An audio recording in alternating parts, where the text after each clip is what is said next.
Exalcemos nuestro canto con viva emoción. Amigos y amigas de Patria para Siempre y Patria para Todos.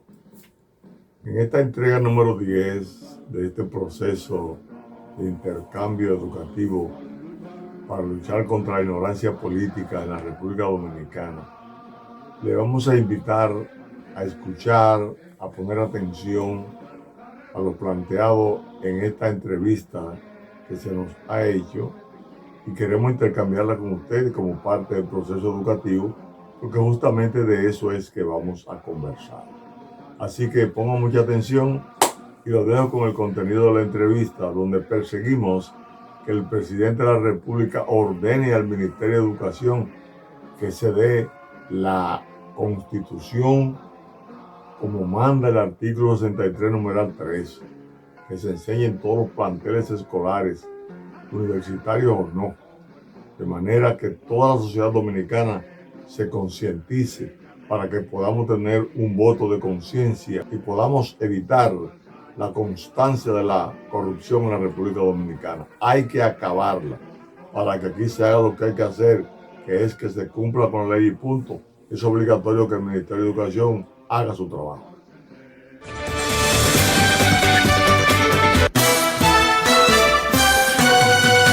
Nuestro invitado esta tarde, el distinguido amigo, el profesor Andrés Fortunato Victoria, presidente de la Fundación de Militares Constitucionalistas del 24 de abril de 1965. Miembro de este programa.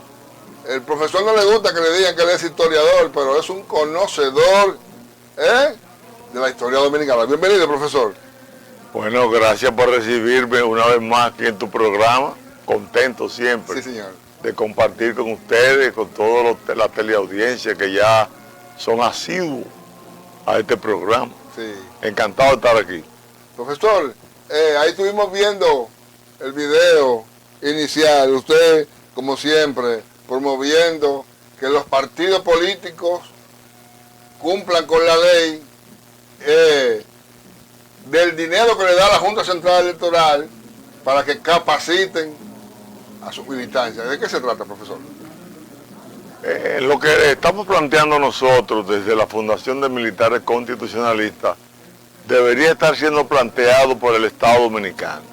Esto debería ser, por ejemplo, el Ministerio de la Presidencia de la República, que convenza al ministro de Educación, le trace línea para que estas discusiones permanentes acerca de la Constitución de la República y la obligatoriedad que tienen los partidos de educar a la militancia la asuma el Ministerio de Educación desde el mandato que le da el artículo 63, numeral 13, que hemos mencionado mucho, de la Constitución de la República, donde ese ministerio está obligado a impartir la Constitución, a educar en principios y valores patrios, éticos, morales, para crear ciudadanos y ciudadanas conscientes que puedan ejercer un voto el día de las elecciones, que eviten que vayan personas tóxicas, contaminadas al Congreso de la República y también a los ayuntamientos. Esto es esencial que se entienda y hacemos un llamado a todo el país, a las personas que tienen vocación de servicio, vocación patriótica, para que no sean indiferentes a entender que la causa fundamental de la corrupción que hay en el país, la causa fundamental de la anarquía social que provoca delincuencia y violencia, que provoca irritación, que provoca un mal comportamiento colectivo, como es por ejemplo el caso del manejo anárquico que tenemos, que nos ha colocado como el país de mayor cantidad de personas muertas por accidente, que eso se tome en cuenta para entender que es que hay que educar a la población. Si la gente va al Estado a robar, es porque no está preparado para servir. Y quien tiene que hacer ese trabajo es justamente el Ministerio de Educación, que también vincularía a la Junta Central Electoral para que ésta disponga que los partidos políticos le den cumplimiento al artículo 216 de la Constitución y al artículo 34 fundamentalmente, de la ley 33-18. Sin educación no hay solución contra la corrupción. Y lamentamos que el presidente de la República esté, aunque le reconocemos el mérito de que está luchando contra la corrupción, le decimos que hay un vacío.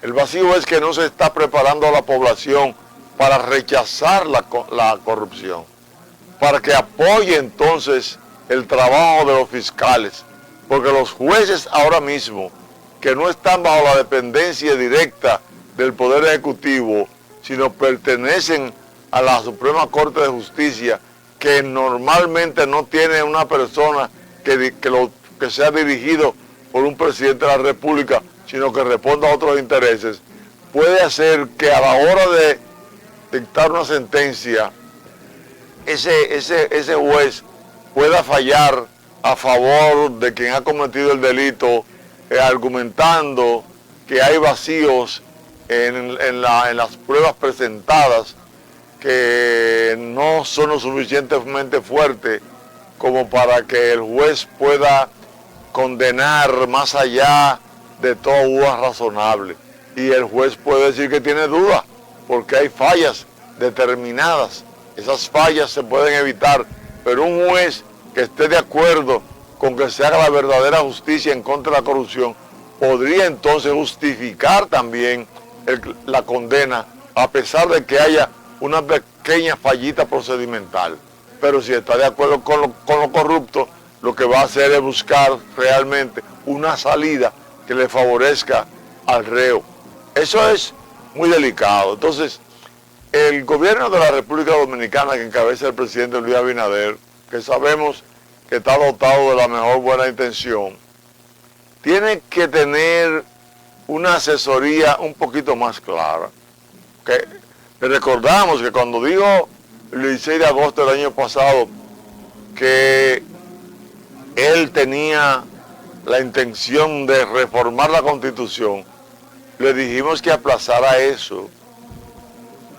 Y miren, han tenido que aplazarlo, pero le dieron la oportunidad a la oposición de que la oposición entonces saliera al aire a oponerse y fuera ganando adeptos y fueran tomando cierta fuerza moral que creían haber perdido. Y hoy ya tenemos partidos de eso que forman parte de los líderes de la oposición, argumentando cosas banales sin caer en lo que también les dijimos, que era que esos partidos tenían que hacer una autocrítica interna, tenían que tratar de negociar con el Ministerio Público, porque las acusaciones que se le están haciendo van más allá de toda duda razonable. Por ejemplo, el caso Medusa. Y vimos al ex juez del Tribunal Constitucional, Jotin Curi, decir públicamente que ahí lo que había que hacer era negociar, porque no había manera de hacer una defensa favorable a los imputados.